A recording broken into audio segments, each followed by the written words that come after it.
Police स्टेशनच्या हद्दीमध्ये 22 मे रोजी संध्याकाळी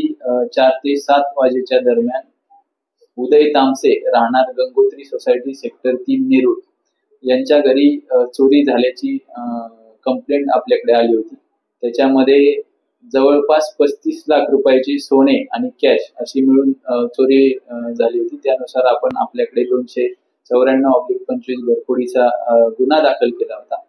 आणि त्याच्यानंतर लगेच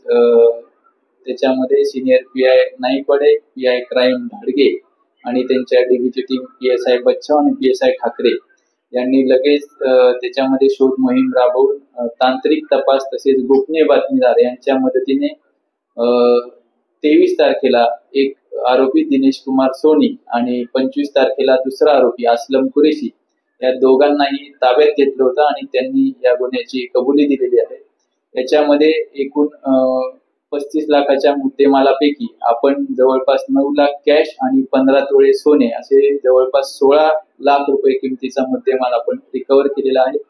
या दोन्ही आरोपींना कोर्टाने जवळपास 6 दिवसांचा पीसीआर दिलेला आहे आणि याच्यातील तुम्ही आरोपी बघितला असलम कुरेशी याच्यावर यापूर्वीचे जवळपास 16 घरफोडीचे गुन्हे दाखल आहेत आणि या घरफोडीमध्ये हा आरोपी मिळाल्यानंतर जवळपास 6 घरफोडीचे गुन्हे देखील याच्यामध्ये उघड झालेले आहेत। त्याच्यामध्ये माणिकपूर पोलीस स्टेशनचा 1, नायगाव पोलीस स्टेशनचे 2, शाहूनगर पोलीस स्टेशनचा 1, नेरूळ पोलीस स्टेशनचा यापूर्वीचा 1 घरफोडीचा गुन्हा आणि तळोजा पोलीस स्टेशनचा 1 असे 6 घरफोडीचे गुन्हे देखील याच्यामध्ये ओपन झालेले आहेत।